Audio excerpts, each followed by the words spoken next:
That thing looks super moist and juicy. I think it's going to be impossible not to like this one. We got oyster, we got sashimi, we got steak. I can tell this is going to be a premium sushi experience. Welcome to Las Vegas. It is the entertainment capital of America, where people around the world flock to each year to visit the iconic Vegas Strip, to watch the famous shows, and of course, to feast on some world-class food. If you're planning to visit Las Vegas for the first time, you might be asking, where should I start? Hey there, this is Steve from Rockstar Eater, and in today's video, I'm taking you on my epic 72-hour journey into Las Vegas, Nevada. In this full documentary, I'll show you all the cool things you can do in town, where to eat, what to see, and more in this ultimate Vegas food and travel adventure. And if you guys are new to this channel, take a moment right now to hit that subscribe button, as well as the notification bell. More of these awesome food videos coming your way. And with that being said, I am going to drive on over to Las Vegas.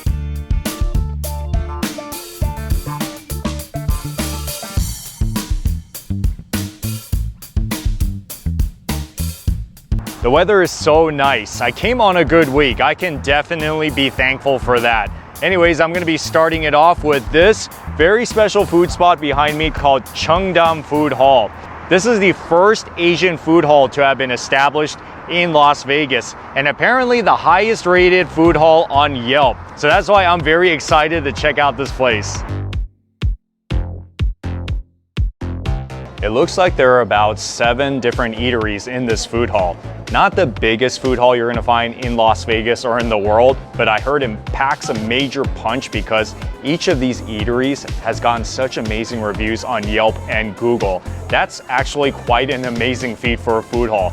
Maybe I'll start off with this first restaurant called Downtowner. I heard that this is a popular fast food restaurant from Seoul, Korea. They specialize in Korean style sandwiches and burgers.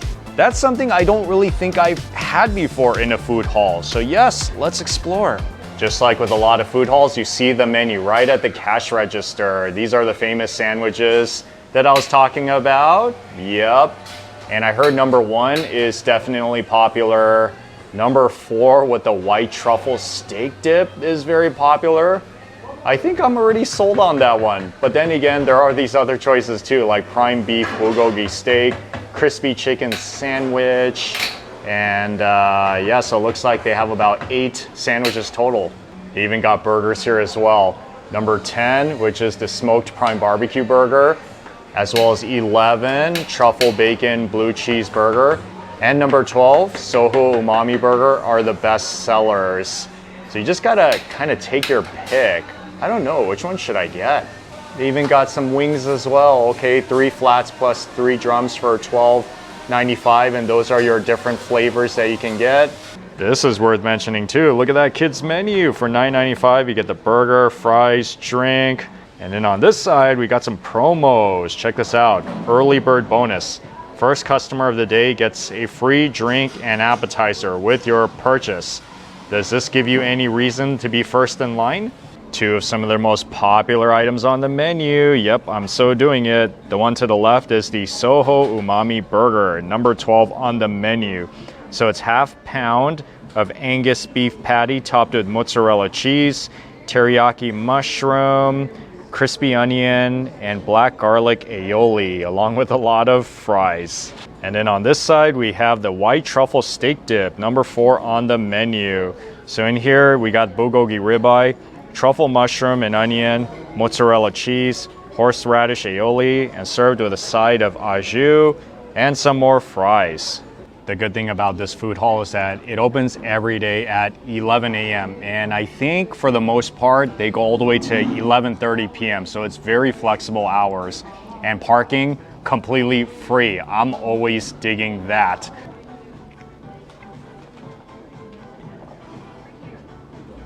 I can already tell I got the right burger.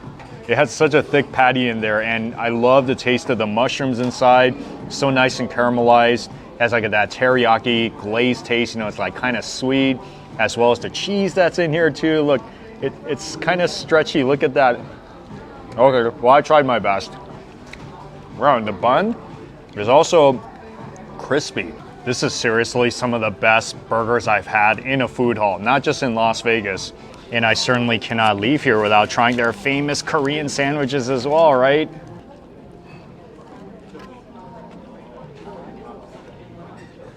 It tastes pretty much like a French dip sandwich with the hoagie bread, with the ribeye slices that are very thin. You got the onions in there, the cheese. It's very savory and very juicy as well. So yeah, it tastes almost like an American sandwich, but with that Korean bulgogi flavor, since the meat itself is kind of sweet. Almost like the ones you'll find in Korean restaurants. You can pair it with the side dishes like the banchan, the rice, and that would be a standalone meal. Now, if I had to choose between the burger and the sandwich, I would still get the burger because I think that's like the most amazing tasting burger ever. But the sandwiches is pretty good too. You know, there are a few different ones that you can get on the menu, so you just kind of take your pick. By the way, this is Mercedes. She's like the most awesome person ever. So yeah, look out for her when you come to Downtowner. Come visit us. To make it easy, maybe I'll go to the restaurant that is to the left of Downtowner, which is Korea. This food stand specializes in curry. So it's a curry house, everything from the rice to the noodles. I'm always down for that. This is one side of the menu with all of the rice curry dishes. Yep, my go-to. You can choose your spiciness level from regular all the way to extreme spicy, along with your extra toppings. Yep, very classic Japanese pork katsu curry for $12.95. You can also do the cheese version as well. They got ribeye steak. And that one is the #1 bestseller, the organic chicken katsu curry. I think I'm gonna get that one. And these are the different udon dishes. And it looks like some of them doesn't have curry inside, so if you're more of a beef udon type of person without curry, they got you covered. But the curry udon, I think, is the one you gotta get if you want curry flavored udon. Appetizers, pork gyoza, veggie, french fries, chicken karaage, takoyaki. Yeah, they got quite a big menu. That is the curry that's right there. Okay, they have to heat it up a little bit, looks like. It'll usually take about 10 minutes, but then afterwards, it'll taste so good, like something out of a sit-down brick-and-mortar restaurant. This is the $12.95 organic chicken katsu meal. It comes with the miso soup, as well as some shredded, looks like cabbage? Is that cabbage? Yeah, shredded cabbage salad. And that is the main attraction. Look at this big bowl, that is so awesome. The rice, the organic chicken that's been breaded, deep fried, got the curry itself. I got mine about medium. We're good to go. Why not? I'll try some of the appetizers as well. The left one is the pork gyoza, which is deep fried dumplings. And the one to the right is the takoyaki, Japanese savory pancake balls with octopus inside. Maybe I'm gonna try some of these appetizers to start out with, and they give you these toothpicks, which makes it very convenient.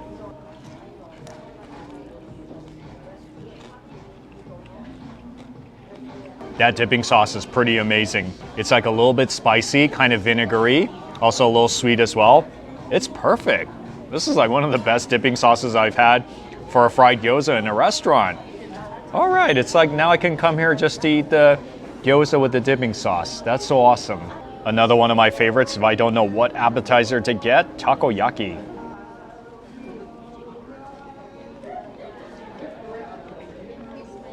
I didn't even try my curry rice bowl, and I'm already so impressed with the food at this food stand. Yeah, Korea definitely has their appetizers down. You can tell this is a pretty good chef that crafted this menu. I don't know if you guys get excited for katsu curry, but I always do.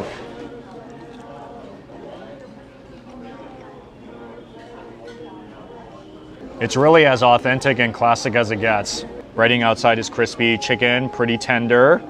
I just love the flavor of it. You gotta really dip it in a lot of that curry sauce to maximize that flavor.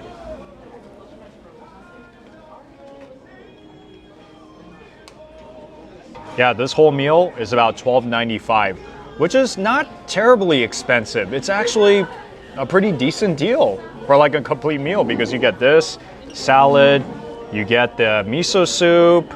Oh yeah, you get a lot of rice in here as well.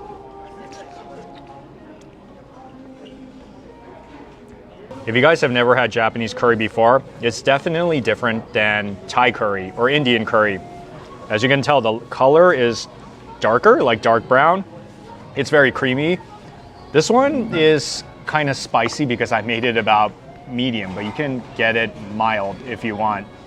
I'm loving it. Like anytime I go to a curry house, whether it's the pork katsu curry, chicken katsu curry, I get very excited. And if you're looking for more traditional Korean food, they got it here. It's to the right of Downtowner. It's called Star Kiss. Yes, they got the traditional Korean meat dishes along with the banchan. So if you're not into that Korean fusion burger and sandwiches, you can always come right here. When you come to Star Kissa, you can expect homemade banchan and kimchi for sale. That's always good to know. And this is their famous tray combo. Okay, includes 1 rice, 1 soup, and 9 side dishes. I don't think I've seen that before in a fast food court Korean restaurant. Okay, so you can choose their spicy pork, which is a bestseller, bulgogi obviously, kalbi, as well as fish, and they even have spicy marinated crab, which I heard is very popular. But then if you want to do more like basic entrees, which includes 1 rice, you can do this section, which is pretty much all the same, but cheaper. And look, they even got bibimbap as well, Korean mixed rice with toppings. This is one of the biggest and craziest Korean tray entrees that I've ever gotten in my life. So they would put your choice of protein in the center. So this is the spicy pork, and they would put 9 banchans around. It circles the main dish. I think the only other place that I've seen something that's kind of like this design is at Genwa Korean barbecue restaurant, but never in a food court. Maybe I'll try some of these side dishes before I dig into my protein.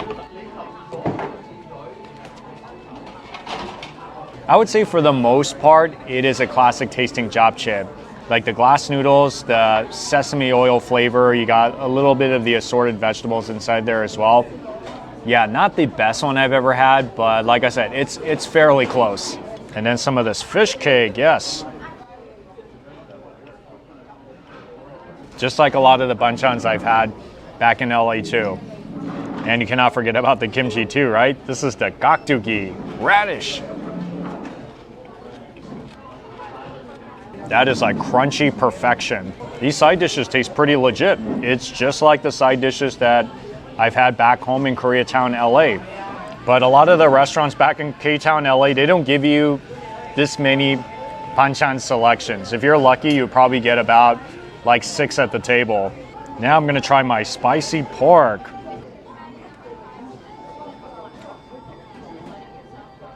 I would say it tastes a little bit more sweet than spicy, or a mixture of both of them. It's kind of different than the spicy pork that I've seen back home because it's not as reddish, the color. This one is more dark brown, almost like as if it were stir-fried in soy sauce. But then when you eat some of the rice with it, it becomes pretty magical.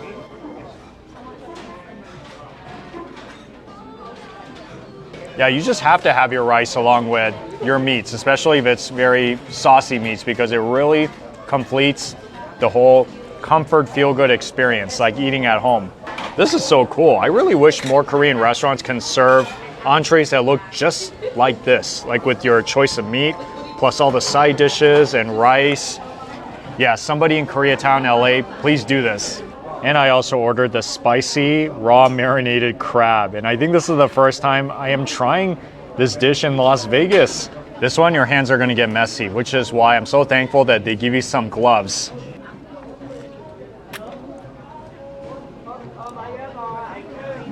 That thing just melts in your mouth. So like I said, it's raw crab. Usually in Korean cuisine, you'll find the version that's spicy, just like this one.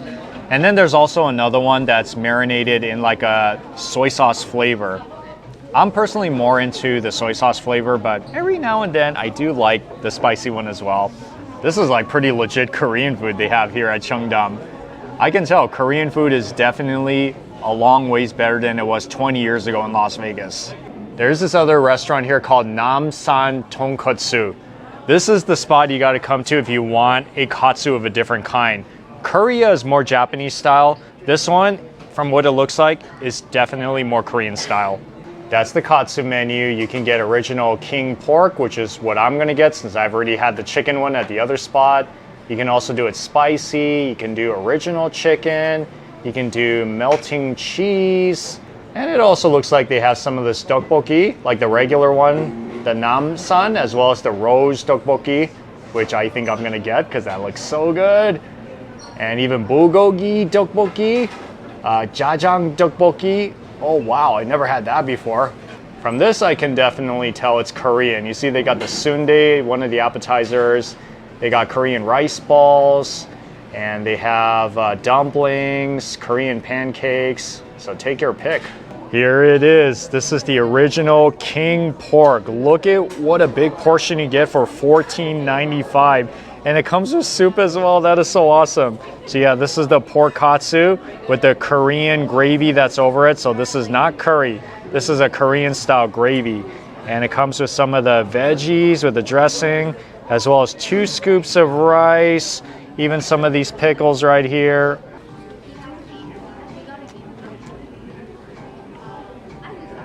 So it's kind of like a sweet and savory sauce. It almost reminds me of like a sweet and sour sauce, but with the consistency and the thickness of a gravy, almost like the ones that you put on top of that Hawaiian dish called loco moco. Not exactly the same taste, but still, I mean, it tastes great though. You get large pieces of that breaded, deep fried pork katsu. Rice always completes the experience.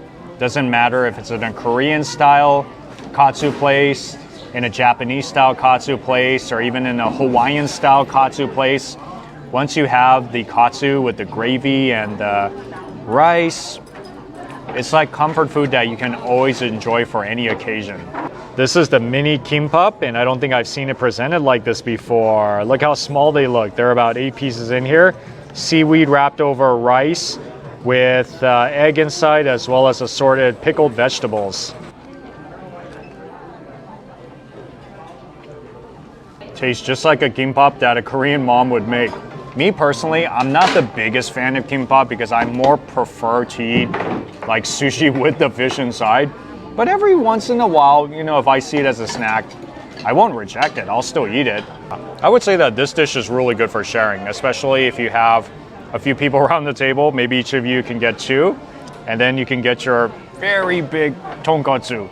This one is called the rose tteokbokki. Not the traditional tteokbokki, which is usually darker red color, but this one has more of like a salmon, orangey, slightly pink colored. It's because they use heavy cream in it, along with other ingredients. That sauce is spicier and sweeter than I thought. So the rice cake itself, it's chewy, but then it also kind of has a bite to it as well. Me personally, I really like rose tteokbokki because I'm more into that sweeter tomato flavor, creaminess, the heavy cream. But if you guys are more into the regular traditional tteokbokki, they got it here as well. But I think you should definitely give this one a shot. I'm gonna be heading back towards the entrance because there is this one eatery that's good for if you like drinks, coffee, desserts, which is so needed in this food hall. I'm here at Broken Coffee. So yep, just like it sounds, it's a coffee shop specializing in specialty cold and hot coffee drinks, and even a lot of cookies. Classic coffee selections. You can't go wrong with this, right? These are their latte signatures, which you can get iced and cold, such as their regular latte. Even their broken signature, which I heard is good, like the broken cream latte.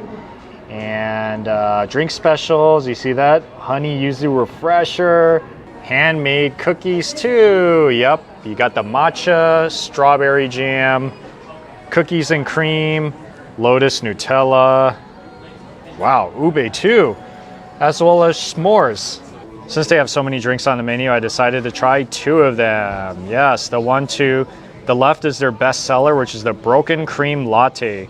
So it's cream along with milk of your choice, espresso, and then the one to the right, that one is their drink special, which is the honey yuzu refresher. So in mine, I got a splash of matcha, you know, just to kind of give it a little bit more flavor. Even though I could sit at a table closer to the food stands, I decided to come back to the very same seat all the time because it gets very packed here, especially around lunchtime. Oh man, that is so good. You know, this is one of the best lattes that I've had in recent memory. I love everything about it. The espresso flavor, the oat milk that's inside of there, and just like the cream, everything about it. It's like perfection. Oh, it's so perfect because it's around like 1 o'clock right now and I haven't gotten my coffee yet today, so this is my first one. But then if you want something more refreshing instead of coffee, I heard this is the one you gotta get. This is carbonated, so it's like drinking honey yuzu soda. I can't decide which of the two I like better because they're so different. I would say it just kind of depends on your mood for today. If you want coffee, obviously you gotta get the coffee, the latte. But if you want something that's citrusy, more carbonated, refreshing, this is perfect, especially if it's on a very hot day. It would go so good with your meal, or maybe even after your meal. And this one is called the matcha ganache, which is one of their cookie desserts. In here, we got butter, sugar, salt, flour, vanilla, eggs, baking powder, matcha powder, white chocolate, heavy cream, you know, all that good stuff.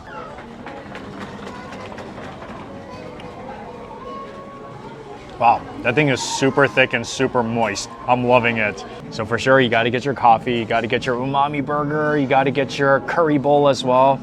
This is one of those places that's perfect for coming by yourself, but also with a group so that you can all just share a little bit of everything. As you can tell, I ate a lot of food so far. There is one more restaurant that I wanna go to before I leave this food hall, which is Smile Shota. It's an all-you-can-eat sushi restaurant. Yeah, they actually have an all-you-can-eat sushi restaurant here in this food hall. Yeah, I'm not sure if I have the stomach space to eat it, so I'm gonna take a little break. I'll come back tonight, but in the meantime, why don't we go do some sightseeing around the neighborhood? Summerlin is one of the nicest neighborhoods in Las Vegas. It's kind of like the Calabasas, Westlake Village of Vegas. So if you're thinking of moving to Las Vegas, then this is a neighborhood you should definitely consider. It's very clean, it's nice, and there's even shopping centers like this one in downtown Summerlin. It's my first time here, so I'm excited to do some exploring. It's a good thing that they have something like this here, a directory of all of the retail spaces, restaurants, offices, everywhere. You see, this is the map of downtown Summerlin. It's so big. It's like a super big outdoor shopping area. Downtown Summerlin has only been here for I think like 10 years, so it is still fairly new, and it looks like it. Everything looks so state-of-the-art. It's about a 106-acre area of clothing stores, restaurants. So just a fun place to do some shopping, eating, and of course, getting your steps by walking all around. As for the parking situation, you will find these parking spots along the street, which is 2-hour free parking. But then if you go a little bit more outside of the downtown Summerlin, there are free parking lots where you can just leave it there for a very, very long time. Look at that, even a movie theater as well. You see, there are some things that you can do in Summerlin, so it's not just a bunch of isolated homes and condos and townhomes. This is one of the popular attractions, especially if you are into outdoor shopping. But there is one more shopping center that a lot of people go to that's more north in Summerlin, so I'm gonna head there right now. I made it out to Tivoli Village, which is the other really popular shopping center in Summerlin. It's not as big as downtown Summerlin, but there's still quite a bit of retail shops as well as restaurants, offices in this outdoor shopping center. And it does have personality because when you look at the design, it really looks upscale, like something out of Europe. So definitely a great place to hang out and to even join the events that they have here from time to time. You see, what did I tell you? Look at this design. It's my first time here. I am liking what I see. In terms of the design, I definitely like this place better than downtown Summerlin. You know, it kind of reminds me of the Americana in Glendale, but maybe just a little bit fancier. Oh yeah, and I've seen a lot of pictures and videos of this water fountain that's right by the entrance. This is one of the coolest shopping centers that I've seen anywhere in Las Vegas. I'm not going to be eating at any of these restaurants during this trip, but perhaps in the future, I'll come back here and try one of these really nice restaurants, like this one to the left called Echo and Rig, which I heard is a really good steakhouse. This is Smile Shota, which is an all-you-can-eat sushi restaurant. This is one of the highest rated all-you-can-eat sushi restaurants in Las Vegas. If you look on Yelp and Google, it's pretty crazy high. So that's why I'm super excited to try this restaurant and to show you guys what's awesome on the menu so you know what to expect when you come to Smile Shota. And also, if you're new to this channel, take a moment right now to hit that subscribe button, as well as the notification bell. More of these awesome food videos coming your way. I'm going to be heading into the dining room right now and ordering a lot of sushi. Even though it is part of the Chungdam food hall, you don't take your food and eat at the common seating area. It has its own seating area, which is pretty cool. And you can come here for lunch, for dinner. They got free parking outside. Everything is made back there in the kitchen, so there's no sushi bar. So once you place the order, then it will come right out to your table. For lunchtime, it's $25.95 a person, Monday through Friday, 11 a.m. to 4 p.m. Not too bad. And then when you come in for dinner or all the weekends, holidays, it's $34.95. And some of the rules, 90-minute time limit. Good news is that you can take your kids here. It'll cost them $14.95 from 4 to 7 years old. We got our appetizers, everything from edamame to veggie fried rice, as well as some baked mussels, even some soups and noodles. If you like udon, then you should be very happy. As well as some barbecue skewers. Oh yeah, very popular here. Everything from salmon to chicken. And then on the other side, this is where all of the sushi rolls are at. I always get lost looking at all this. I don't even know what to order, but maybe you guys are experts in this. You see, they've got classic rolls, even some of the baked specials, as well as some poke, some spicy rolls, as well as fried specials. And if you guys need your drinks, they got some choices. Everything from soft drink to even wine, beer, some soju cocktails. Okay. And on this side, dessert menu, free with all you can eat, only one per all you can eat. Premium ice cream and affogato, as well as that signature dessert, which is not included in all you can eat. Okay, just letting you know. Some of what I got for round number one. This is the crunchy onion albacore. And then that one is the salmon collar or salmon kama, which I always like because I really love salmon.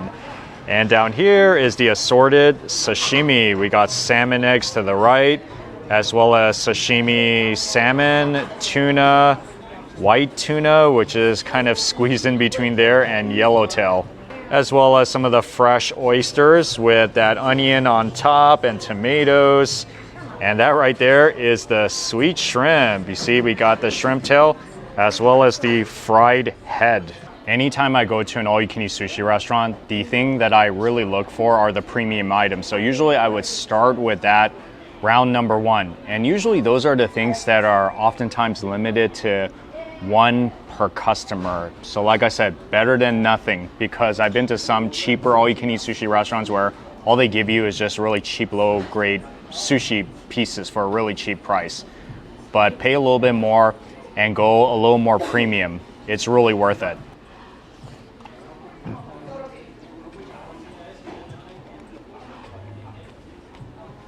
There is so much going on in my mouth. Fresh, melt in your mouth oyster, a lot of crunchiness from the vegetables. It's spicy. It's also a little bit sweet and tangy. Man, that ponzu sauce. I don't think I've had ponzu sauce that was that spicy on oyster before. Okay, but I do like the oyster itself though. I mean, you gotta have it fresh, otherwise how are you gonna eat the oyster, right? But one thing I do like is sweet shrimp, and I haven't had this in a while, so I'm excited. That thing is slimy, crunchy, and so fresh. Of course, cooked shrimp is always good, but once you start to eat raw shrimp, especially high quality fresh ones, it's like you're gonna like that much better. You would much rather prefer that. Crunchy albacore onion, here I come.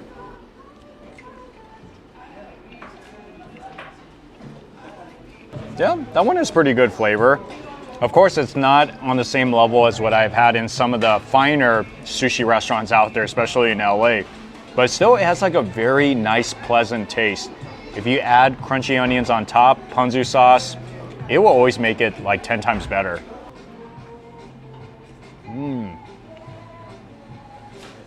Wow, that salmon is so rich tasting. No, I'm serious. I could say this 100 times. I feel that salmon is one of those things that's really hard to mess up in a sushi restaurant, even in all-you-can-eat. Because I've not been to too many all-you-can-eat sushi restaurants where the salmon was like bad. Here, no different. It's thick and it's very nice tasting. But the tuna, that's always like the test of greatness in a sushi restaurant to me.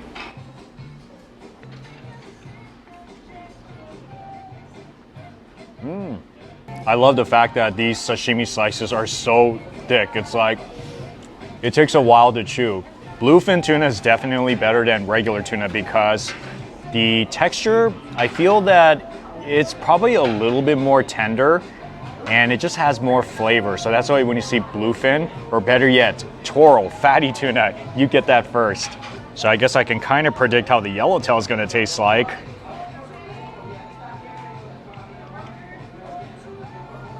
That's like the richest tasting one out of all of them. Major props to the way they cut their sashimi. I love it when it's thick like that. Wow. See, the fish is really where you're supposed to concentrate your efforts on, because if you get a lot of rolls, it's gonna fill you up really quickly. Now, if you like sushi rolls, it's your meal, you enjoy, but I think the smart way to eat to get your money's worth is really eating a lot of the protein, the fish.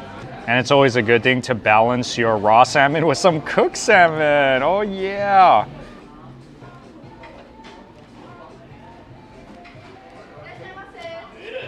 Wow, that is so good. It's so tender, but then it's so crispy all around too. That's the way I really like my salmon.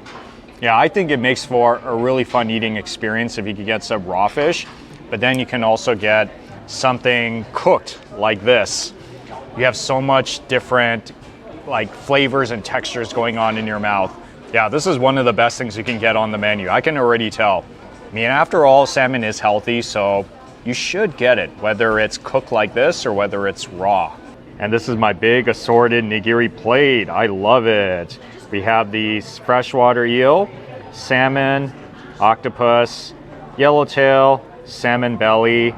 That's the bluefin tuna, red snapper, yuzu, yellowtail, and garlic salmon, and that one is the mackerel. So this is the fish and the rice ratio. They don't put too much rice underneath, which I think is a good thing in an all-you-can-eat so that you don't get filled on all of the carbs.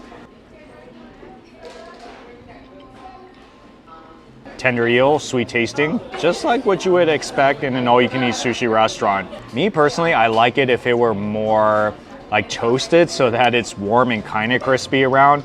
But I like all kinds of eel. However way it's made, I'll take it. Octopus is something different I'm trying today. Nice and crunchy, and also pretty tender too. Octopus is not like one of my absolute favorite sushis, but I just get it because it adds some variety, because you can't have all fish that just like rich tasting and melt in your mouth, right? Bluefin tuna. Let me try some of this. I like the shiny texture.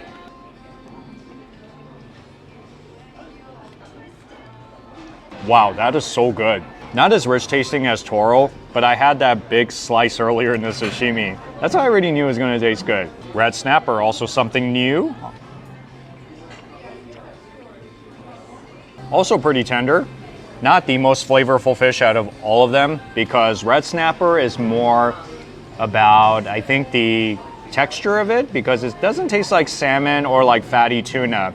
It has more of like a, I can't describe it. You just have to taste it for yourself. But I still ordered because I do like it. Garlic salmon. Now here's something that sounds very exciting. It has a signature taste of the salmon, which, like I said, is very good, along with that garlic flavor. I feel like anytime you flavor garlic with anything, whether it's noodles, rice, beef, even sushi, it makes it taste really good.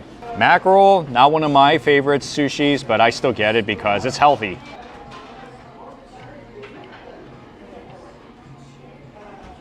It's like very oily. I like it, you know, like the natural fish oil. It still has that mackerel taste, so I wouldn't say it's very clean tasting like some of these other nigiri sushi pieces. But like I said, I still get it because it's healthy, and this one actually tastes better than what I've had in a lot of other all-you-can-eat sushi restaurants. And pro tip, you can take some of these salmon eggs from your sashimi plate, put it on top of the salmon nigiri. Look how fancy it looks now.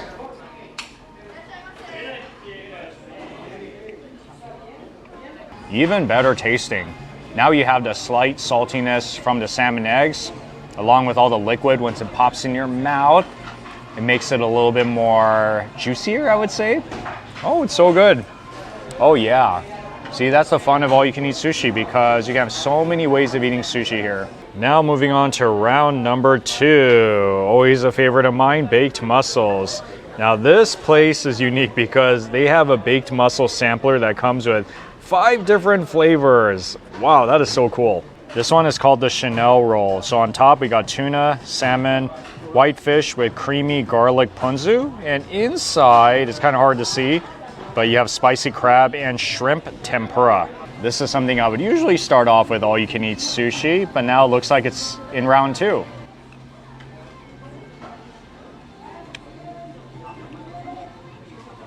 I think this is the garlic butter flavor. I never get it when I go to a la carte sushi restaurants, especially those that are run by Japanese sushi chefs. Only in all-you-can-eat. I don't know why. Rolls is kind of a filler, but might as well just show you some of what they got here, right?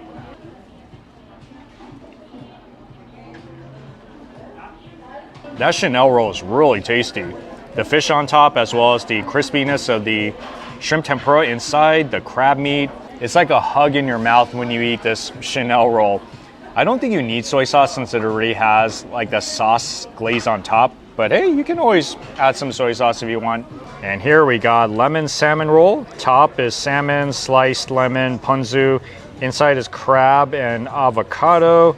And then on this side, we have what's called the Bruno Mars Special. Okay, that's pretty cool.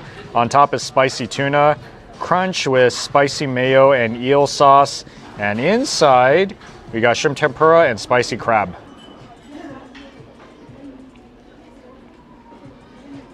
The lemon roll almost tastes like the Chanel roll, but just without the crunchiness of the shrimp tempura inside. And this one is a lot more sour, because it has that small piece of lemon on top, which I think adds amazing flavor. Yeah, that's why I always get it, because I just love the acidity of it. When you pop it in your mouth, it's like the brightest tasting sushi roll, a sunshine in your mouth. By the way, what sushi rolls do you usually like to get when you go to an all-you-can-eat sushi restaurant? Especially this one. Drop it in that comment, because I would love to know. From the appearance, the Bruno Mars Special looks kind of like a hot Cheetos roll, some variation of it. I mean, that's just a flavor bomb all around. You have the hot Cheeto flakes around, you got the spicy mayo, the creaminess all around, so you don't really need soy sauce. So this one, I would say if you like your sushi roll kind of on the spicy side, as well as saucy, then you should get it. And I did tell you they have barbecue skewers, right? Yep, I'll try some. That's the mushroom skewer, the beef is at the center, and to the right is pork belly. All right, switching gears, I'll try some of this beef skewer, the barbecue.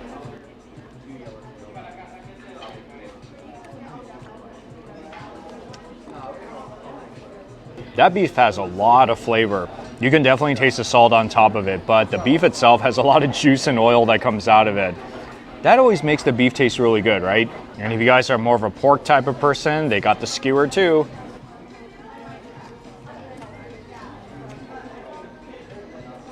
Salted in the same way, but it has more of the pork consistency. So yeah, if you guys like pork, then this is the one you gotta get. Now I can see why this spot is really highly rated. Food is great, ambiance is good, it's very comfortable. It's in this food hall where you can go and even get some coffee and desserts like right around the corner. Just a really perfect hangout spot. One of the best all-you-can-eat sushi restaurants you can find in Las Vegas. Well, you look at that. Strong thunderstorm came in this morning and it rained pretty heavy for about an hour. But it looks like it's gone for the most part. I don't mind it being cloudy for the rest of the day, but please, just no rain, because I have to drive about in the whole city. I have a little bit of time before I head off to lunch, so I'll show you another place that you can look around if you are into outdoor malls, especially close to the airport. This is Town Square, Las Vegas. This is another outdoor shopping center that's pretty new from the looks of it. And there's retail stores, there's restaurants, offices. So yeah, let's check it out.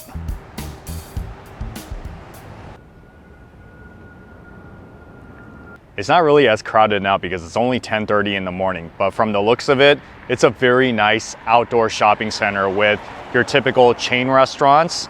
But then there are also some high-end restaurants. I see like Fleming's, I see Texas de Brazil. So yeah, it looks like you could come here if you're on a budget and if you're willing to spend some money.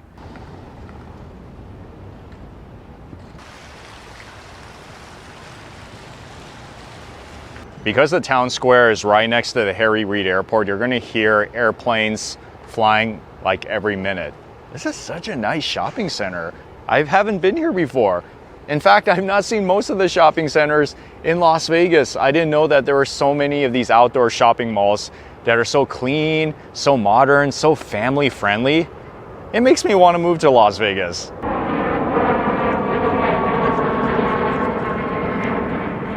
Like, you can really walk blocks and blocks all around this whole area. And it's so good that the weather is like this. I'm telling you, there's only very few times of the year where Las Vegas weather is pretty nice. Half the time it's really hot in Las Vegas. And then there are those months where it's like really cold in Las Vegas. Of course, if you're coming to Vegas for the first time, you should start with the Las Vegas Strip. But if you're willing to head a little bit more south on Las Vegas Boulevard and you're into outdoor shopping, definitely come here because they got everything. Oh yeah, one of these days I'm gonna find time to come back and explore these stores a little bit more in depth. But right now, it is time to go to lunch. So for the entire day, I'm gonna be exploring 3 barbecue spots for kind of like a Texas style barbecue tour, beginning with this restaurant called Big B's Texas BBQ. It's out here in Summerlin, and this is one of the highest rated American style barbecue restaurants you can find in all of Las Vegas. They got the smoked brisket, the ribs, the sausages, everything. So let the barbecue tour begin.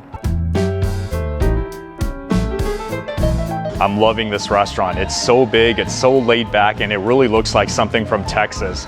They started out about 9 years ago in Henderson, and this is their Las Vegas location in Summerlin. They got a nice big menu, and the good thing is they open every day starting from 11 a.m. Let's see what they got on the menu. Big B's chicken. You can order by pieces, it looks like.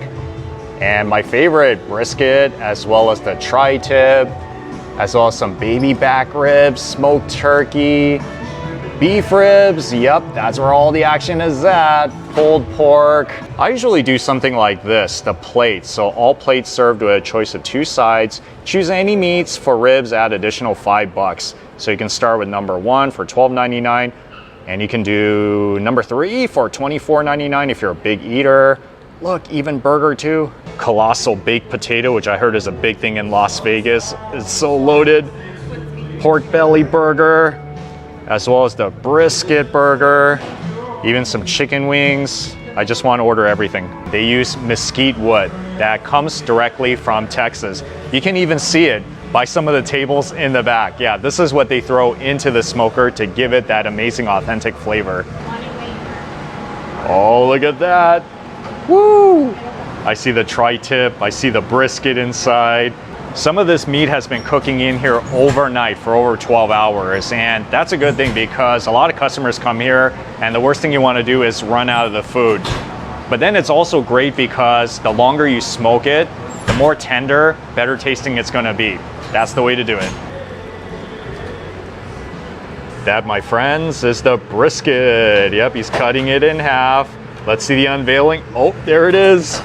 That thing looks super moist and juicy. I think it's going to be impossible not to like this one.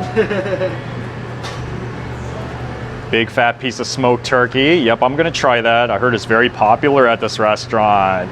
Oh, I feel like it's Thanksgiving now. It's an open kitchen. You can see them making it all back here, slicing it up, getting the plates, the trays ready to go, along with all the sides. So yeah, they pretty much have everything, including the beef ribs. Back in LA, the beef ribs are only available like on weekends at most of these places, but that's not the case here, which is good. Typically the 3 meat plate is the biggest tray, but I decided to add on some additional stuff since it's my first time. I want to try it all. Those are the big beef ribs. And then here we got the baby back ribs, as well as the brisket. And this is the fattier part of the brisket. And that's the turkey, as well as the pulled pork and spicy smoked sausage and some smoked chicken. With every table, you can get some sauces like the ranch sauce, house made, chili sauce if you want to make it spicy. Got some ketchup. This is the house sauce. And this is kind of like a Carolina mustard sauce. The only other Texas style barbecue restaurant I've been to in Vegas was Rolling Smoke.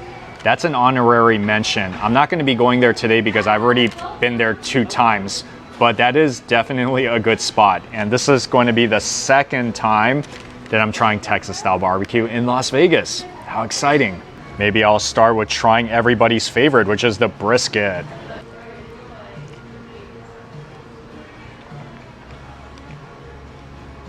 Okay, that is juicy and tender and fatty. I mean, that's what you want in a brisket, right? As long as you get that texture down, then I would say about 80% of the work is already done. It's really good tasting. I see the smoke rings kind of around it on the side. Yeah, it's pretty legit. I even like the taste of the dry rub on top. And with the brisket, you can get 2 different kinds of cut. You can get the one that's leaner, or you can get the one that's fattier. Me personally, I think you should get the cut that's fattier because it just tastes better. The leaner one is a little healthier, but it dries out a little bit faster. So just giving you a tip. And I always got to get my baby back ribs too. Yes. You can't help but get excited. I love everything about it. The moistness, the tenderness of the meat inside, along with some of the fat. Oh, you see, it's just breaking apart. And I can't help but get excited for some pulled pork as well. I'll be right there. This one right here? That pulled pork is so moist. And you can really taste the smokiness from the mesquite wood. It really adds so much flavor to all these meats. Yeah, you gotta definitely have that mesquite wood because that makes all the difference. I really like this pulled pork. I feel like it could go so good on sandwich as well. Just maybe add some sauce on it just to sweeten it a little bit. You know what? Actually, you can make it into a sandwich because they give you some bread. Yep, so you can just put the meat in there, put the sauce, and you got your sandwich. And I don't want to forget about my side dishes. They're just kind of sitting there off to the side. Tasty baked beans. It's very creamy, kind of sweet, and vinegary as well. I'm one of those guys where if I don't know what other sides to get, if I see the baked beans on there as one of the sides, like 90% of the time I'm gonna get it because I'm just that type of person. Cream corn I don't get as much, but I am open to trying it. Wow, that's the most interesting cream corn I've ever had in a Texas style barbecue restaurant. It's so runny, it's almost like eating a corn soup. And the pieces of the corn, they've been kind of diced so that it's even smaller in your mouth. All right, I'm liking it. I like it. It tastes really good.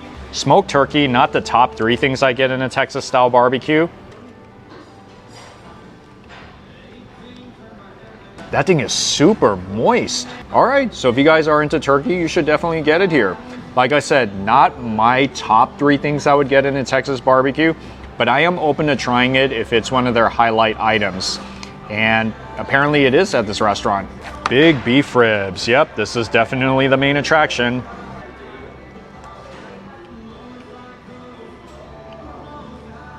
Once again, I love that smoky taste. These aren't like those really big beef short ribs that you would find, for example, at like Bludso's Barbecue in LA.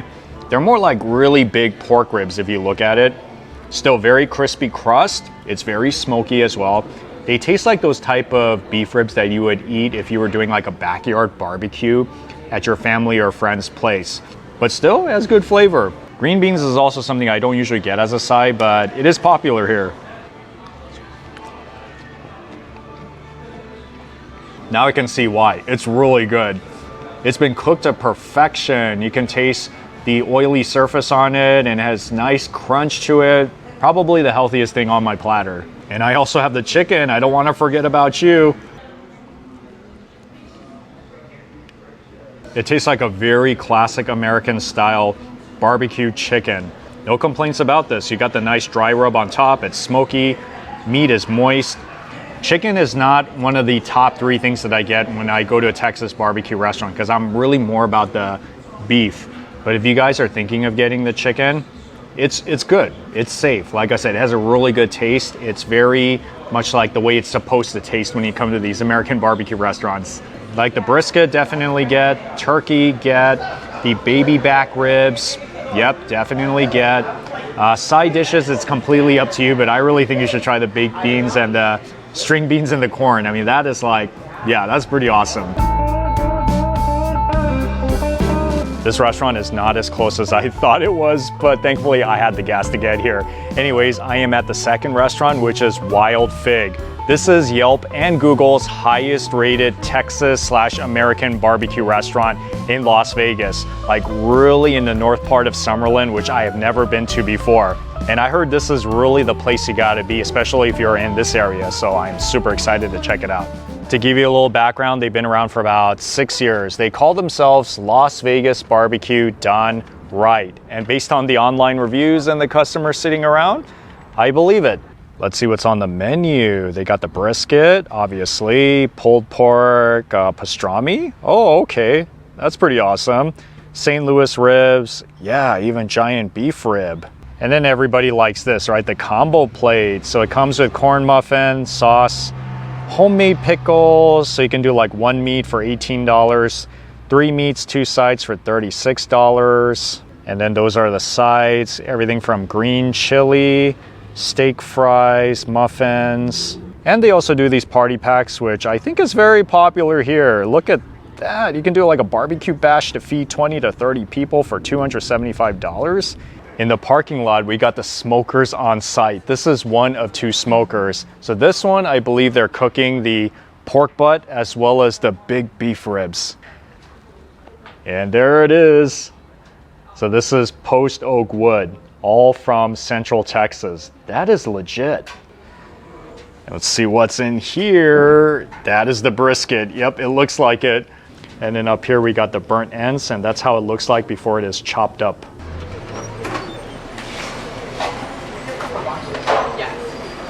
After all the meat is finished smoking outside in the parking lot, it would come in here in this catering kitchen. So it's not like a typical restaurant, you would say. This is where they would prepare all of the food and where you would also order and pick up the food. And then you can eat outside at one of the picnic tables, or you can just take it to go. I don't see too many Texas-style barbecue restaurants that has pastrami on the menu. Okay. This is pastrami brisket, it looks like. Oh yeah, look how fatty that looks. Yes, and those are the beef ribs, just like out there in the smoker. Doesn't my platter look super impressive? Let me show you what I got. So that one to the left is the pastrami, the brisket pastrami. First time trying that in a Texas barbecue restaurant. Poblano sausage, which I heard is super good here. Look how big it is. There's cheese inside. Yeah, I'll show you in just a bit. And then the big beef rib right there. Yep, gotta have that. As well as some burnt ends, which is beef. And that one is the brisket, which is the fatty side. And we got some of the Brussels sprouts as a side, some mac and cheese, some barbecue sauce, and then that is the corn salad. And then up here we got like corn muffins. It doesn't have as much as the ambiance as Big B's barbecue, but as long as the food is good, that's all that matters.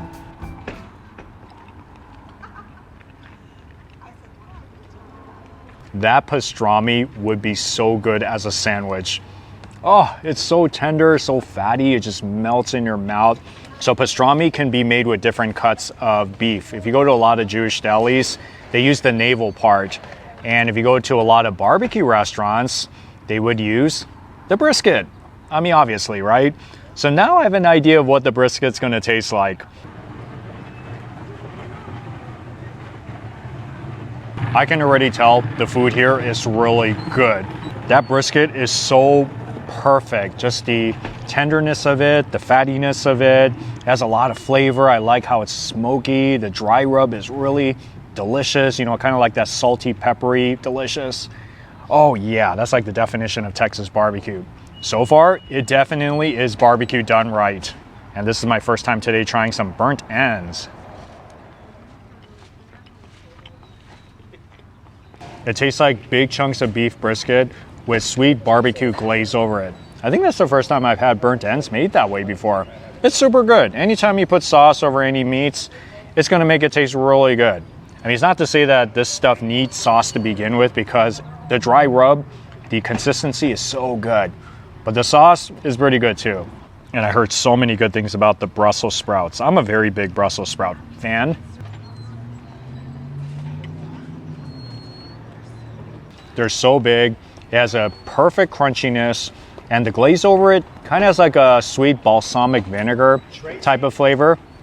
Oh, it's really good. This is something you see very often, right? The mac and cheese.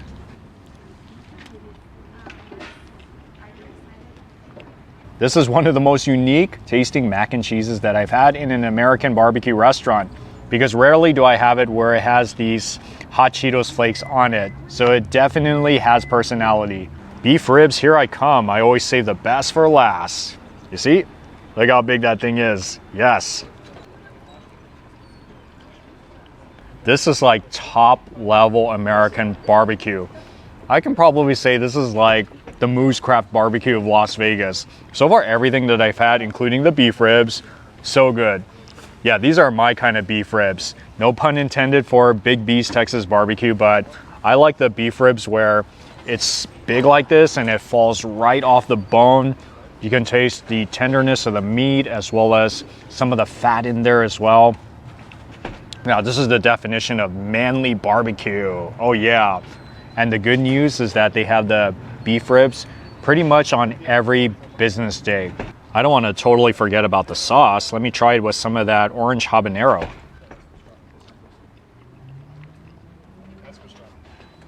That is like the most citrusy barbecue sauce I've ever had.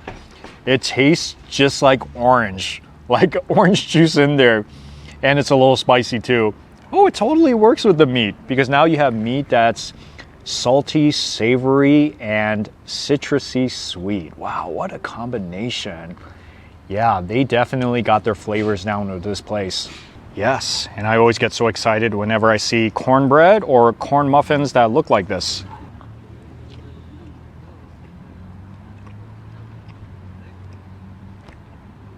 I give that one a standing ovation.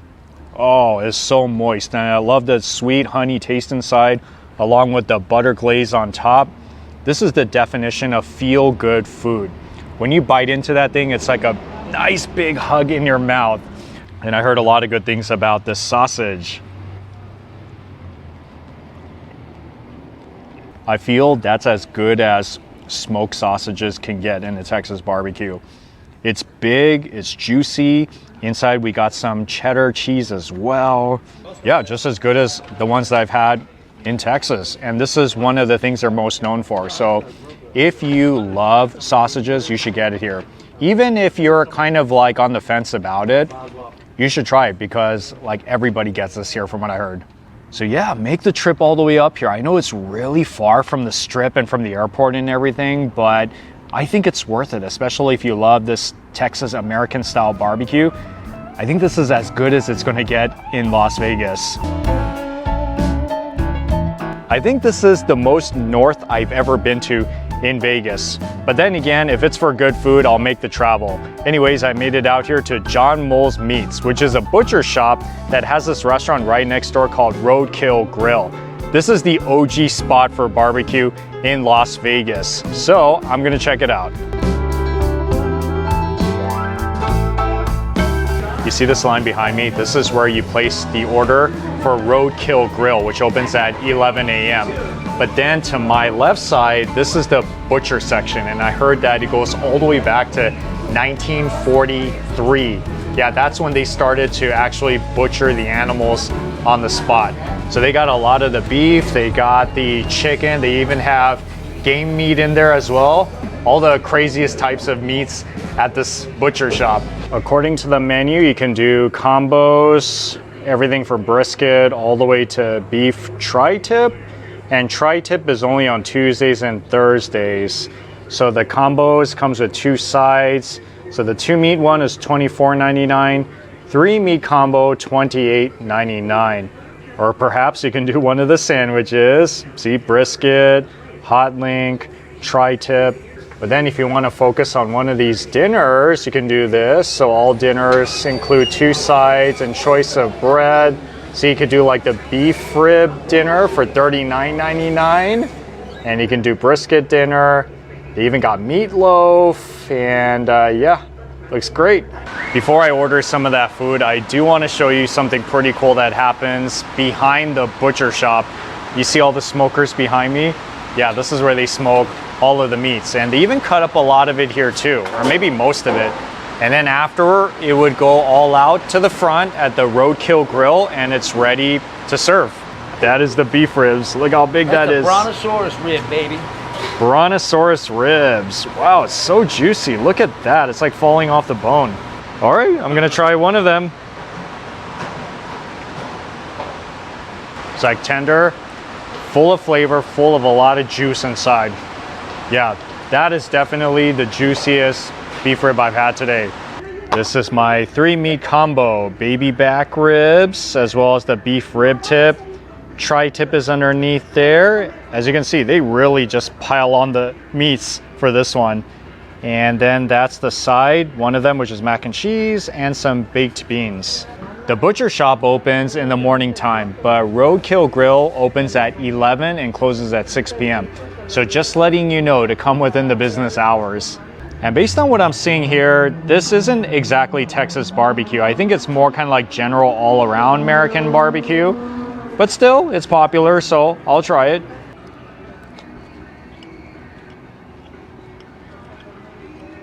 Once again, fall off the bone meat. Without the seasoning on it, it doesn't quite taste as intense as like the dry rub in Texas barbecue. But they do give you the sauces though, so definitely put that to good use if you're a sauce fan. Me, sauce, I can go either way. Like I can eat the meat by itself and really enjoy it, or I can use the sauce, add some completely new flavor, and just really have fun with it. And they slice their brisket very thin, you see that? It's almost like brisket bacon.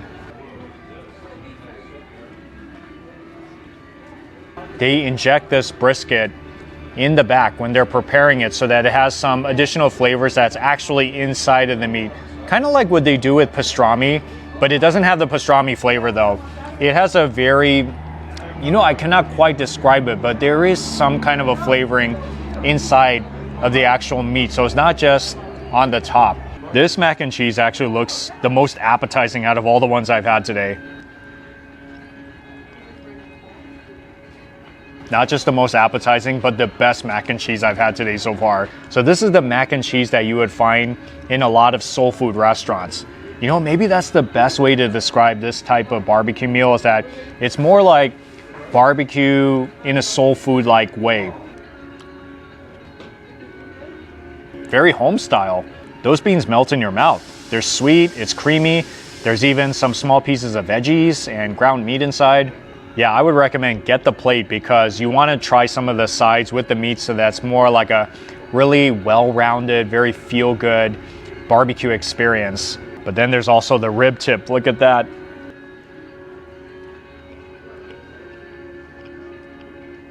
That glaze over it has a really nice sweetness.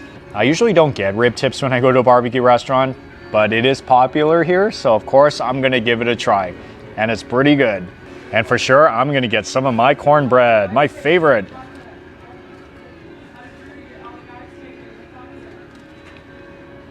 Wow, this is super good. It's fluffy, it's moist, it has a pleasant sweetness, and look at the way it's shaped.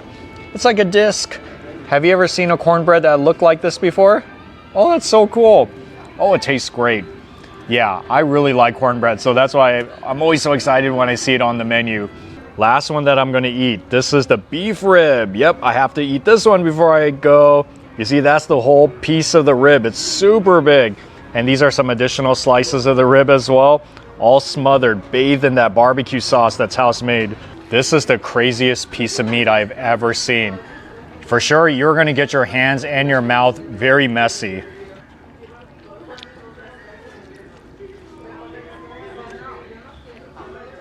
The meat itself is extremely juicy. It's almost like eating a piece of beef stew in your mouth that's on the bone with a lot of sauce on top of it. So it's not like the Texas dry rub where, I mean, it is still kind of juicy, but you know how it's more like dry, right? With the dry rub on top. But this one is like just very saucy. It has so much juice in the center. Since this is a butcher shop, you don't have to just order the cooked foods and eat it here. You could get a lot of the other meats if you want to take it to your house, make your own barbecue in your own backyard. But yeah, this place has been around here for the longest time. So in that sense, it's one of those places that you should visit in Las Vegas, especially if you're interested in trying barbecue that's not exactly like the Texas style, but just more kind of like their version, maybe Las Vegas style. It's always fun to be back here in Chinatown, and this is my last day here in Las Vegas, which is pretty sad as always, but I'm gonna end it out in a very good way by checking out Capital Seafood. This is one of the oldest Chinese restaurants in Las Vegas, and they're known for their seafood, especially their big lobster, which some people say might be the best you can find in Vegas. I'm always down for Chinese seafood, so I'm gonna do it. They have another location in Garden Grove, but if you're in Vegas, then you come here. So it's kind of like Chinese Vietnamese style cuisine, almost like Newport seafood in San Gabriel. I don't know if you guys like that, but I really love that, especially if it's made with seafood. Oh yeah, this is what I'm talking about, the lobster. So everybody comes here and gets the house special lobster with the noodles. And if you guys like crab, they also have like their house special crab as well. You can get crab made in many different ways. No kidding, they also have roasted duck and Peking duck here as well. Okay, this is like the whole Chinese banquet experience. And if you want something like this to make life convenient, you can come here with a group to have a family meal. It starts at $75 a person. And depending on how much food you want or how big your group is, you can even do like $295 and you get all of this. Here is the fresh seafood of the day. We got Dungeness crab and we got that 5-pound lobster. Can't wait to dig into these. Sorry, buddy. Yeah, I almost thought you were gonna cradle that thing like your baby or something. Oh, no. This is the way to hold it. Yep, gotta have it live. A very typical looking Chinese kitchen with the wok and all the Asian ingredients. They are cutting up the lobsters and the crabs, which I'm not gonna show you in this video, it's a little graphic, but I will show you a little bit of them stir frying this thing in the wok with all the other ingredients. They would begin by putting flour on the lobster and then they would deep fry it. All right, that's how it gets its crispy texture. After a few minutes, it is done. You see, the lobster goes right into the wok. Stir fried with the pepper and the house special sauce. Yep, give it a nice stir. All right. This thing is a beast. So what I love about it is the butter sauce. It's the only Chinese restaurant that uses this kind of sauce, and you'll see the difference upon first bite for sure. Yeah, well, I guess we should just go ahead and get started so it doesn't get cold, right? Yep, let's do it. Vietnamese hot and sour soup. I've never had anything like this before, and I'm super curious about it. Sounds like a really cool cross between cultures here. Cheers. Cheers. Oh. Ooh. It's very flavorful. I mean, you got to be a little bit careful because there are sharp pieces of bones. So just letting you know so you don't die on the spot. Yeah, so like a sweet and sour taste. Yeah, I would say this is something that would be good if it was like a very cold day, which it does happen in Las Vegas if you come in the right season. Yeah, yep. It's cold now for me. Anything under 70 degrees is cold. Really? Perfect. Yeah. Okay. Wow. Good soup appetizer. Yeah. Really. Once again, be careful of the bones. I know. And this one is called the French style beef steak, which I've had variations of in these kind of Chinese Vietnamese restaurants. So it's pretty much steak that has kind of like a peppery, sweet flavor, you would say? Yeah, pepper steak meets shaking beef all into kind of one dish here, and it should be really good with the fresh vegetables, especially that onion. I can't wait to dig into that. Tender. Super tender.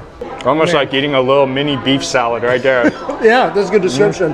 Now, I'm gonna be honest, it's not like one of the things I absolutely get when I come to these Chinese seafood restaurants, because I really just try to focus more on like the seafood. But if you like beef, you just can't go wrong with it. I mean, who doesn't like beef and steak, right? I agree. It's a great complimentary dish to all the seafood. You're trying to do like a grand surf and turf in a way, and this is a great complimentary dish. I like the way you said it, surf and turf. Yeah. Yep, we got the lobster right there. Oh yeah. Not something that's unique to this restaurant, but I gotta have my mapo tofu. It's just a Chinese thing. Look how big these pieces of soft tofu is.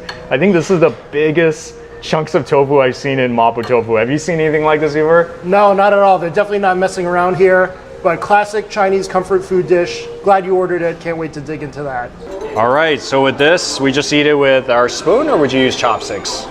I'm using chopsticks, but Okay. I might revert to spoon, actually, depending on how soft this tofu is.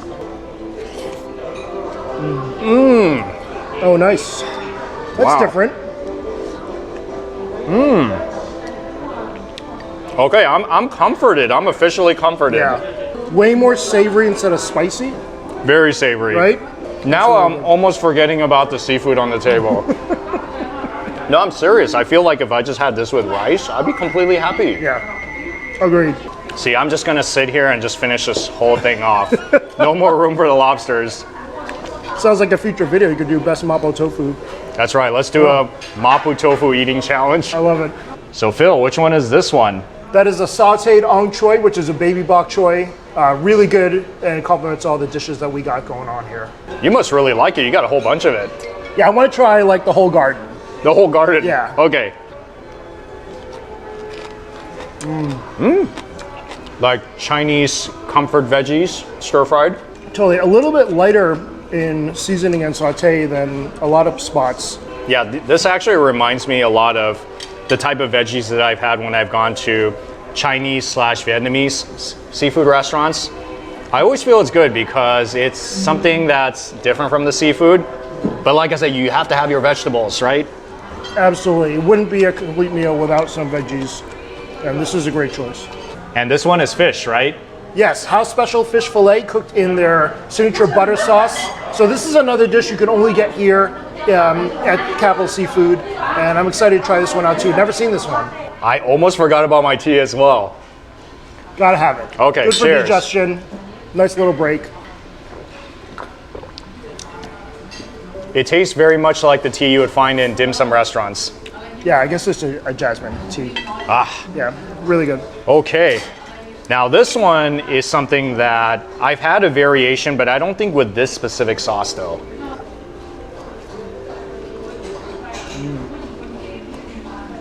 That is like the butteryest fried fish I've had in a Chinese restaurant.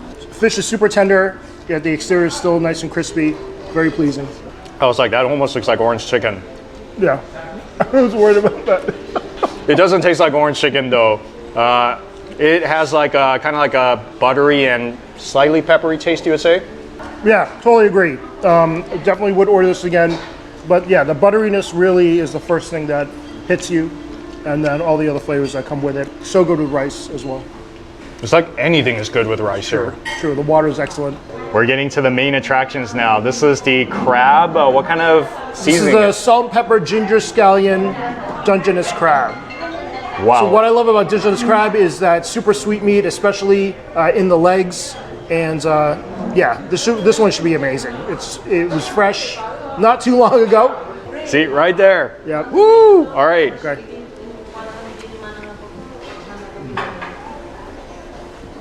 That's fresh. Yeah, just something about Dungeness crab that just stands out from the others, and it's just, you know, it's a little bit more work because it's a smaller shellfish, but it's well worth the work to dig into all that meat.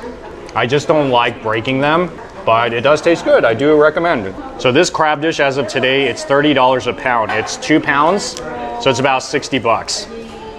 Not bad. Market price. So don't think that that's going to be the price when you come in, but as of today, that's how much it costs. Yep, this is just one way that you can cook the crab, because they have a few different ways on the menu, but I feel that if all else fails, just go with the salt and pepper. For sure. Yeah, it's and the presentation and how it is, it's a little drier, easier to grip as well when you're breaking into everything, and the flavor is excellent. And this one is the granddaddy of them all, the house special lobster with, you know what kind of noodles they have underneath? So I believe they're like little wide egg noodles underneath, which soaks up all the flavor, and such a rewarding little payout for digging into all this. This plate looks exceptional. They did a great job, and I'm sure it's going to be amazing like it has been before. So maybe we should try some of the noodles first. So as you can see, guys, this is a lobster noodle dish.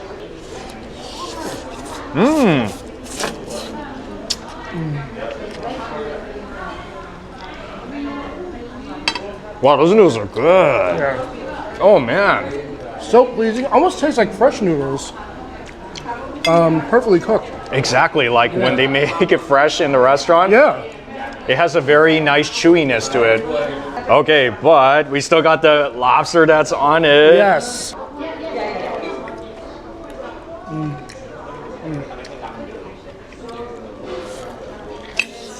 Do a mic drop. This is by far the best lobster dish I've had in all of Vegas.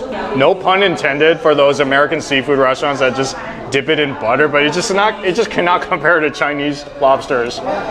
True.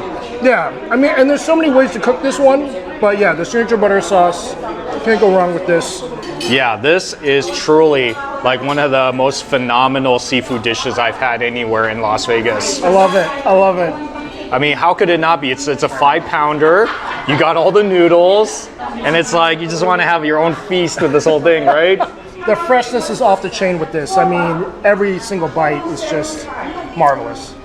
So the lobster is $32 a pound as of this video. But don't feel pressured to get the 5-pound one, because if you want to save a little bit of money, you can always get like a 2-pound one. But why get a 2-pound if you can get something like this, right? Just bring 6 to 8 people, order this and a bunch of other things. That's the way to go. I have a few hours to kill before I head back home. Maybe I'll do some sightseeing around downtown Las Vegas and some of the Strip.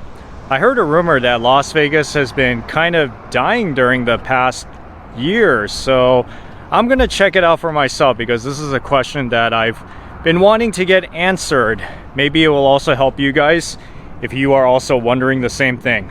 I do admit, during the past few days when I was driving down the street and looking around, it doesn't seem to be as crowded as I last remembered it. But then again, I don't come down to the downtown area that often.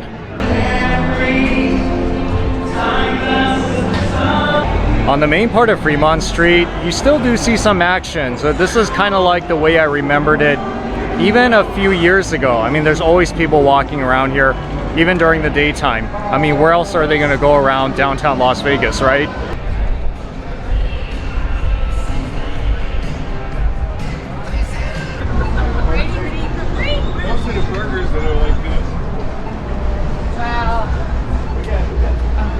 This is a famous attraction called Container Park. I've been there before. Now, when you walk outside of the Fremont Street experience, more on the outskirts of town, this is pretty much what you see. And I would say that it's like this wherever you go to in downtown Las Vegas, or even in some of the other neighborhoods I've been to outside of the Strip. Man, it's so quiet.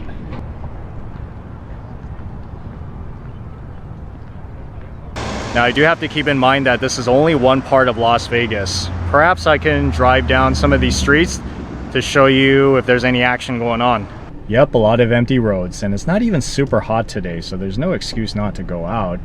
I never knew Vegas could look so quiet like this. But then again, it's also been good for me as I'm driving, because traffic is not really as bad. It's actually been pretty easy going.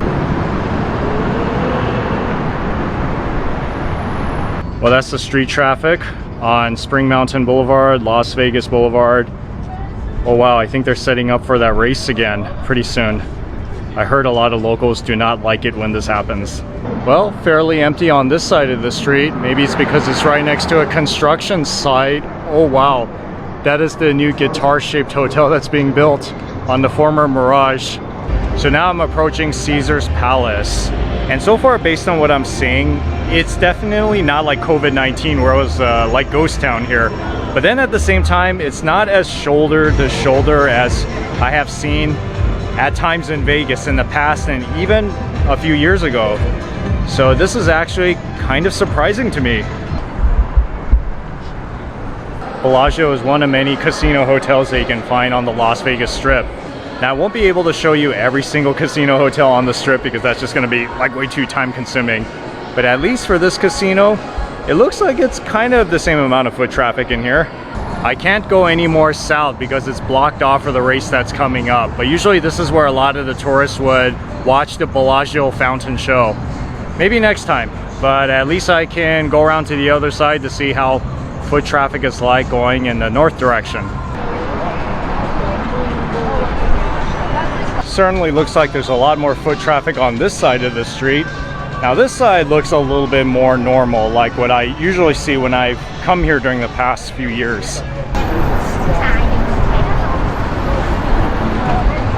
Yep, more of the traffic is definitely on the north side of the Strip. Maybe I'll go into the Venetian Hotel, check out some of the shops to see any busy activity going on in here.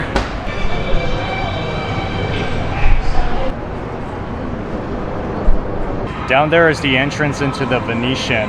Usually during peak times, this whole plaza would be really filled with people, but today it looks almost empty.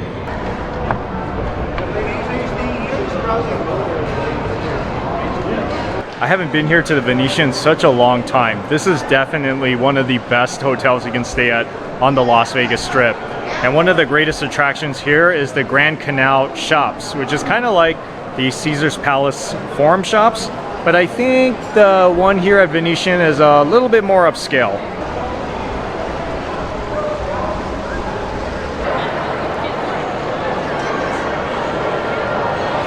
Maybe what I'll do is very quickly go through the casino to see how life is like in here.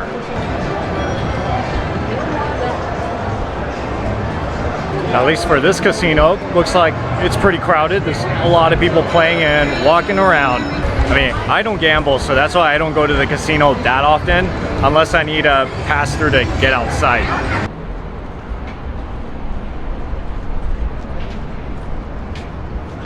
Well, that was very interesting. It looks like walking down Vegas is not as busy as it used to be before. Perhaps that's a good reason for you to come, especially to the Strip, if you are not into the traffic and the shoulder to shoulder to begin with. Anyways, I am finished with my tour of Las Vegas. Thank you so much for watching all the way to the end. I am headed back home, and I'll see you all in the next food adventure.